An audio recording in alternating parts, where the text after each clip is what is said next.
Hello everyone and welcome back to Just Finished Coding. My name is Sriram and this video is the second part in the Scratch Piano series. By the end of this video, you will have the black keys set up along with the program's thumbnail. To start off, we can go to the black keys and start with the init clone script. Just like for the white keys, we will want to delete all of the existing clones, so we put that block within a repeat one. The next thing to do is switch the costume to black, then hide, and then clear all the graphic effects. If you look at the costumes tab of the black keys, you will see that it is just like the white keys. We have two costumes, black and black 2. The black 2 costume will only be shown when a key is pressed, and the black costume will be shown all of the other time. The other thing to note is that the black keys are much smaller than the white keys. For generating the clones, it makes a lot of sense to put it in a custom block, as this will prevent lagging at the beginning of the game. We can call this block init clones, and it is very important to run without screen refresh. Once this block is ready, we can put it at the end of the script. Great, now we can program the block itself. Just like we did for the white clones, we will index the black clones as well. For this, we create a variable called clone ID for this sprite only. At the beginning, we set clone ID to 1. The black key sprite will follow the same path as the white keys while the clones are being positioned. We start at the extreme left with the starting x value of -240 and a y value of 0. We will be creating 49 clones in total, which is 4 octaves plus the first note, which is repeated, so we repeat it that many times.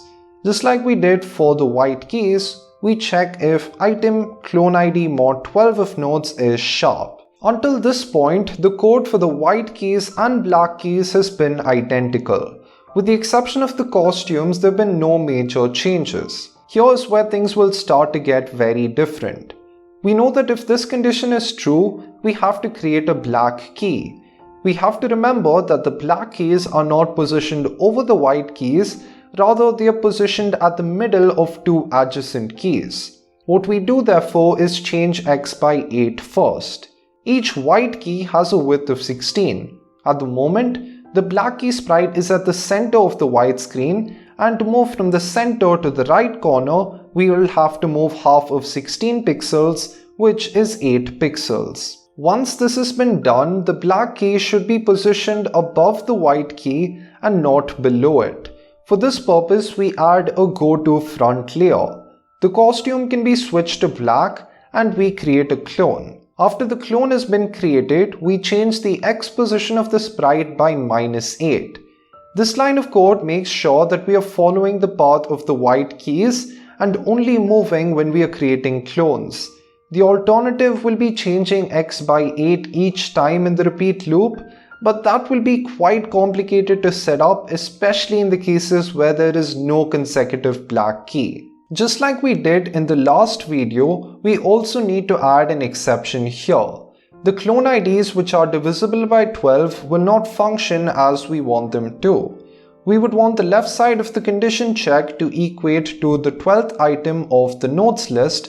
However, the program checks for the 0th item of the notes list, which leads to all sorts of problems. If clone ID mod 12 is equal to 0 and the 12th item of notes is sharp, then we do the exact same thing.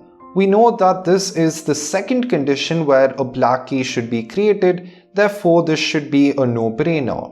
Like I mentioned earlier, this sprite will follow the path of the white keys and only deviate to create a clone. Once the clone has been created, the sprite comes back to the path that it was on.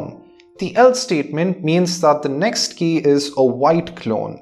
If this is the case, then we would want the sprite to go on to the next key, so we change x by 16. Nice, let's now move on to the clone script. When a clone is created, we can show it. Within a forever loop, we check if the clone is touching the mouse pointer and the mouse is down. If the conditions are true, then we switch costume to black 2, and if the condition is false, we switch costume to black. We must also incorporate the slight downward animation just like we did for the white keys. In the first case, we change x by -2 minus y position, the whole divided by 3. In the second case, we change x by 0 minus y position, the whole divided by 3. This will actually be everything that has to be done for the black keys. If you test out the program now, the black keys should be positioned accurately. However, if you actually go ahead and click a black key, you will notice a huge problem. While the black keys do register the clicks with the mouse, the white keys which are adjacent to it also register the clicks. This will lead to some pretty horrid sounds on a piano. The logic to fix this problem would be to click the white keys if and only if no black keys are pressed. There is a hurdle that we have to jump over though. There is no mouse sprite in Scratch, so we can't go to that and check for collisions with the keys. What we do therefore is handle all that in another sprite that we create for this very purpose. The sprite itself has already been created in the starter file that I uploaded, and it is called mouse follow. If you look at the costumes of this sprite, you may not notice anything at first. This is because the costume is so tiny. It is just a single dot meant to act as an additional collision detector. The sprite will stay hidden to the user but will follow the mouse pointer all across the screen. We can detect collisions with all of the black keys here and do the white key presses accordingly. Alright, let's actually code it. When the sprite receives init clones, we show it and set the ghost effect to 100. Since the sprite is shown, Scratch will register the collisions, but since the sprite has a ghost effect of 100, it is fully transparent and the user won't be able to see it. The next thing that we have to do is make sure that the sprite actually follows the mouse cursor. This is quite simple. Within a forever loop, we always make the sprite move to the position of the mouse pointer. To get a slightly more accurate collision detector, we can structure the collision checks within a parallel script. When the init clones message is received, we get into another forever loop and check if the sprite is touching the black keys. When this is happening, we would want the white keys to know that they should not perform their animation. The simple way to convey this is through a variable. We create a new one for all sprites called touching black.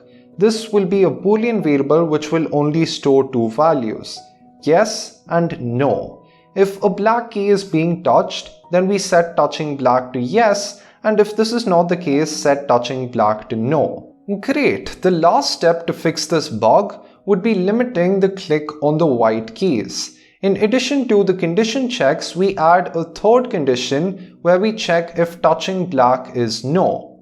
If this is the case, we know that no black keys are being touched by the mouse and thus only the white keys can be touched. If you test out the program now, you should have the previous error vanish. When a black key is pressed, no adjacent white key will detect a collision. Perfect. There's one last thing that I'd like to squeeze in before the end of this video. Until now, we've kept the thumbnail hidden. It is time to make sure that it actually performs its intended function. Let's go through what we're trying to accomplish. The objective is to make the thumbnail show when the stop button is pressed and make the thumbnail hide when the green flag is pressed. This will be very easy to do if there was a when stop button is pressed block, but since there isn't one, we have to improvise. When the green flag is clicked, we move the thumbnail to the center of the stage and show. This may seem counterintuitive because we want the thumbnail to hide when the green flag is pressed. However, the code will make sense when it is completed, so do follow along. Within a forever loop, we go to the front layer and set ghost effect to 100. That's actually it. Now let's go through and see how it works. Scratch has a bunch of effects that it allows us to add to each sprite. These effects include the ghost effect, the color effect, fisheye, pixelated, etc. Let's look at the ghost effect in particular. The sprite can be set a ghost effect value from 0 to 100. When the ghost effect is 0, the sprite is completely opaque and all the layers behind it are blocked. When the ghost effect is 100, the sprite is completely transparent and the user cannot see the sprite. When the stop sign is pressed, all of these effects reset to their default values. For the ghost effect, this value is 0, which is opaque. So we are setting the ghost effect to 100 when the green flag is clicked, and this gives it the illusion of being hidden. When the stop sign is pressed, Scratch automatically sets the ghost effect back to 0, and this makes the thumbnail reappear. Alright, that will be everything that is necessary for this video. If you test out the program, the thumbnail should work exactly as intended. If you enjoyed this video, please make sure you leave a like, and also don't forget to subscribe and turn on the notification bell. Thank you so much for watching, and I'll see you in the next video.